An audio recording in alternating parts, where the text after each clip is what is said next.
Bonjour à tous, sorciers, sorcières et moldus, qui que vous soyez, bienvenue sur ma chaîne. Aujourd'hui on parle de Fred et George Weasley et de comment ils ont fait pour trouver le mot de passe de la carte du maraudeur.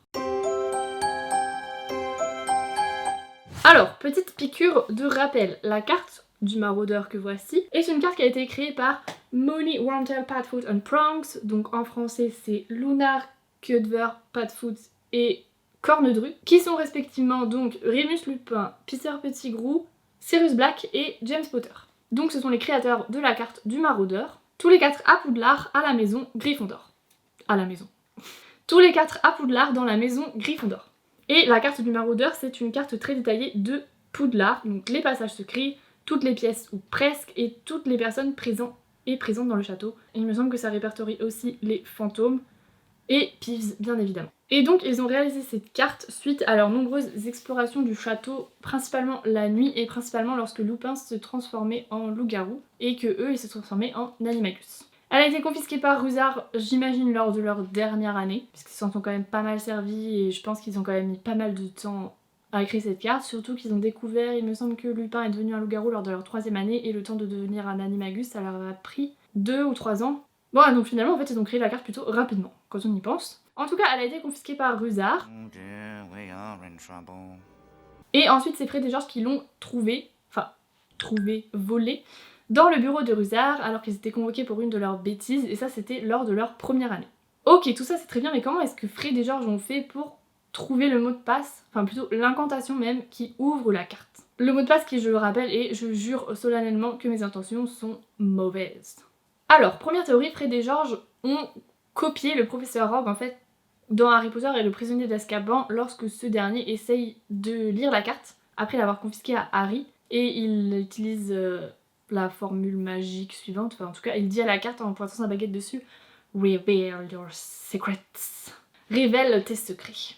Et en fait ce qui se passe c'est que dans le livre, lorsque Harry va en cachette à Préolard, eh bien il attaque Malfoy, Crabbe et Goyle avec de la boue, ce qui est quand même beaucoup plus drôle qu'avec de la neige. Et après, le problème c'est que Malfoy voit sa tête et du coup il court le rapporter au château. Du coup Harry se dépêche de rentrer et à ce moment-là il croise Rogue qui lui demande de vider ses poches et du coup c'est pour ça qu'il essaye de lire la carte. Il lui confisque la carte, il essaye de la lire sauf qu'il se reçoit des insultes. En vrai c'est sensiblement la même scène dans les films à part que l'attaque de Malfoy c'était avec de la neige, donc c'est moins drôle qu'avec de la boue. Et en plus, Rogue, il trouve Harry au milieu du couloir la nuit, alors que dans le livre, c'est vraiment juste après que Malfoy lui rapporte avoir vu sa tête, parce que Rogue, il est pas idiot. Il se doute bien que Harry a dû essayer d'aller à Préolard. Donc, pour revenir à la théorie, peut-être que Fred et George auraient fait en fait un même type de sortilège que Rogue la première fois qu'ils ont trouvé la carte, genre quelque chose comme révèle tes secrets.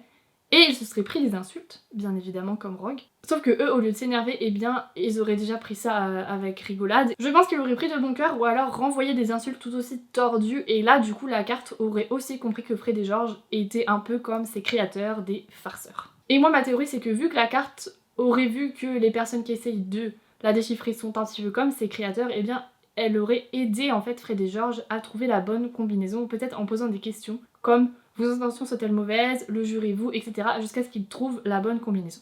Deuxième théorie, et là c'est un petit peu plus tiré par les cheveux, je l'avoue, mais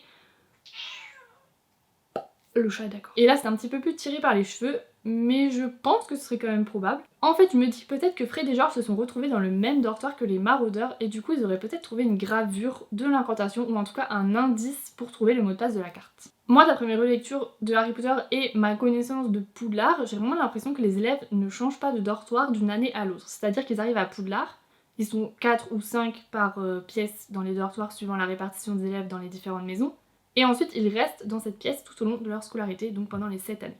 Donc il est tout à fait probable que Fred et George se soient retrouvés dans l'ancien dortoir des maraudeurs, et connaissant les maraudeurs, qui étaient quand même un peu arrogants, on va pas se mentir, ça ne m'étonnerait même pas qu'ils aient laissé des traces de leur passage en fait à Poudlard. Non seulement, peut-être même qu'ils ont laissé la carte intentionnellement à Rusard, et que du coup ils auraient en plus laissé l'inscription qui permet d'ouvrir la carte quelque part dans leur dortoir. Je les vois bien aussi graver des choses sur les bureaux, dans des coins de murs un peu dissimulés, mais dans leur dortoir je trouve que c'est fort probable.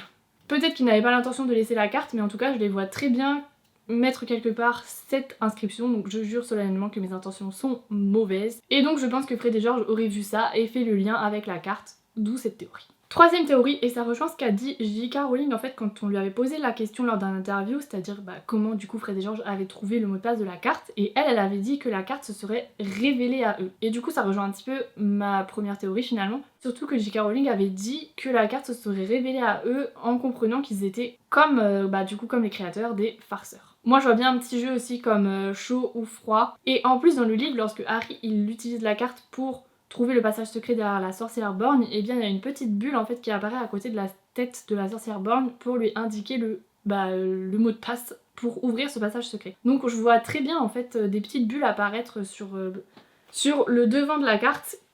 Là on imagine que c'est vide, et je vois bien des petites bulles en fait apparaître et donner des petits indices à Fred et George pour qu'ils puissent trouver la bonne incantation. Quatrième théorie, et c'est complètement tordu, je sais. Et la théorie c'est que ce serait Rusard qui aurait trouvé le mot de passe de la carte. Alors tout à l'heure j'ai dit que les maraudeurs s'étaient fait confisquer la carte, et donc moi j'imagine que ça s'est passé lors de leur dernière année, donc c'était en 1978. Et Fred et George ont récupéré la carte lors de leur première année, donc c'était en 1989. Donc ça veut dire que pendant 11 ans la carte a été dans le bureau de Rusard. Moi je pense que ce n'est pas impossible que Rusard ait réussi à déchiffrer la carte, il avait quand même 11 ans pour le faire, et donc il aurait mis le mot de passe à l'intérieur pour ne pas l'oublier, et finalement Fred et George n'auraient pas eu grand chose à faire à part déchiffrer l'écriture de Rusard. Après cette théorie tient moins bien la route que les autres, ça je le conçois, surtout que Rusard est un crack-molle.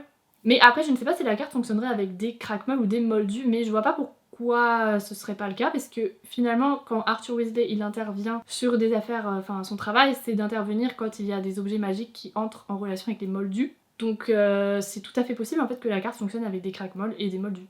Bah oui, sinon Arthur Weasley il aurait pas de travail. Donc oui, je pense que la carte pourrait tout à fait fonctionner avec Rusard, et je vois pas pourquoi il aurait pas réussi à la déchiffrer en 11 ans. Il est pas idiot quand même, il est pas hyper intelligent, mais il est pas idiot, et puis comme Rogue, il aurait peut-être essayé plusieurs incantations. Est-ce que la carte fonctionne justement qu'avec une baguette? Ah, peut-être que ça poserait problème. Vu que Rusard est un craquement, il n'a pas de baguette, donc peut-être que cette théorie tient pas la route parce qu'il aurait pas pu l'ouvrir, et je ne sais pas si la carte fonctionne uniquement avec une baguette. Mais il me semble que oui quand même. Donc cette théorie elle tombe un peu à l'eau du coup, mais c'est pas grave. Oups. Si vous avez d'autres théories sur comment Fred et George ont fait pour trouver le mot de passe de la carte du maraudeur, et bien n'hésitez pas à le partager en commentaire, je serais curieuse de voir, parce que peut-être que j'ai pas pensé à tout. En tout cas, j'espère que la vidéo vous a plu, n'hésitez pas à me laisser un petit j'aime si c'est le cas, abonnez-vous si vous voulez, et on se retrouve bientôt pour de nouvelles vidéos magiques.